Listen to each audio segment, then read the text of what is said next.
Hey guys, Seth Perkins, Bearded Butcher Blend Seasoning. You've been asking for a field dressing video. This morning, I was blessed. I harvested a beautiful doe with my Matthews, gold tip arrow, and the trusty Rage broadhead. So what we're gonna do is we're just gonna go through this process just like I would in the field. First of all, I like to carry some disposable latex gloves with me. Just makes it handy for cleanup. Now, everybody's going to ask what kind of knife I use. This one was actually made by a friend of mine, so this one can't be purchased online. But so that's what I'm going to go ahead and use today. I've used this knife to gut almost all the deer that I've ever harvested, and it's pretty special to me. That's why I carry it. We're gonna go ahead and get started. We're gonna start around the anus area, and then we're just gonna move our way up and just follow along.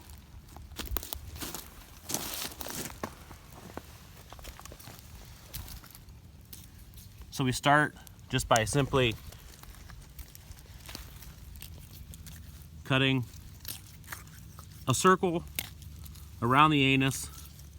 Then you can take your knife blade and actually cut in just a little bit, just to loosen things up there. That way we can pull it through when we go ahead and gut. Now what we're going to do is get started pulling the stomach contents out of this deer. I like to flip them up and just use my leg to kind of hold the back legs over. Use your knees, kind of prop the deer up, and then get a grip with your hand on the skin. And this is where you want to make sure you don't cut through the stomach paunch. So just very carefully cut through the skin, and the skin only, making a slice just like this. Now at this point is where I want to go ahead and pull the skin towards yourself, cutting through this membrane, but being careful not to cut in to any stomach contents. Now you can see this deer was hit with that Rage broadhead right behind the shoulder. So the stomach contents have not been released into the cavity or anything like that. So it's going to be a super clean field dressing. Now what I do, once I have that portion completed, I simply reach up inside and cut this diaphragm muscle.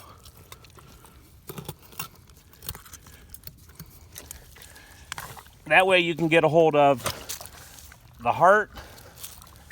Once you get a hold of the heart, you can reach up in with your knife and cut the esophagus. You have to cut the esophagus in order to be able to release that portion of the heart and lungs.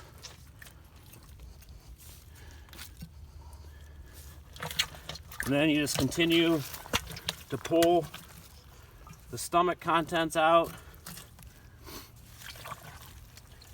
being careful not to cut them.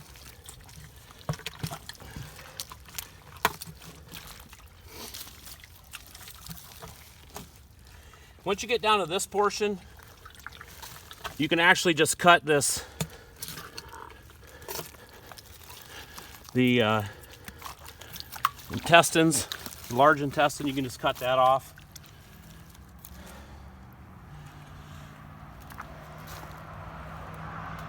I'd say the Rage did a pretty good job.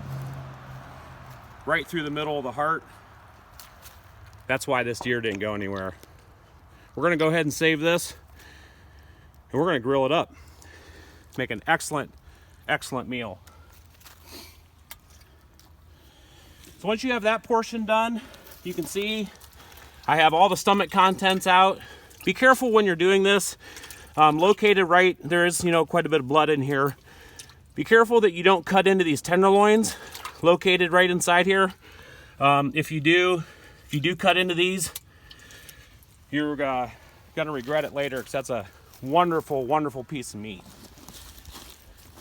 So now we'll come back around to the anus portion, and since I cut the large intestine off,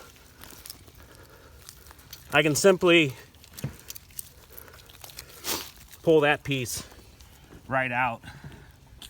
You want to make sure that you do get the anus out of your deer.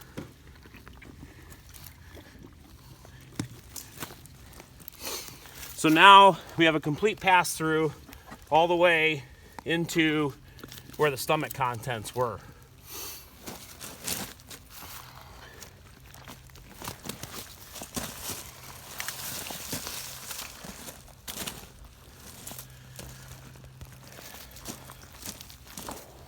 I know some of you, this might be kind of hard to watch. However, this is a very, very important step when you harvest a deer. It's got to be done. It's got to be done fairly quick, unless you have to let one sit overnight. Obviously, that's not going to happen. But if you follow these steps, it's very simple. A lot of it can be done by hand. Now what we're going to do is we're going to go ahead and take this deer. We're going to take it to our butcher shop. I'm going to get it skinned out. I'm going to wash the inside. There's no stomach contents in there, so we don't have to worry about any contamination or anything like that. I'm simply going to get the blood out. And then we're going to let this deer age for probably 7 to 10 days at 33 to 34 degrees in our walk-in cooler. And then we're going to cut it up and we're going to enjoy it. And as you can see through this entire time, who I've got watching, my boys. So this is an important step, boys. Hopefully you all enjoyed the video. Thanks for watching.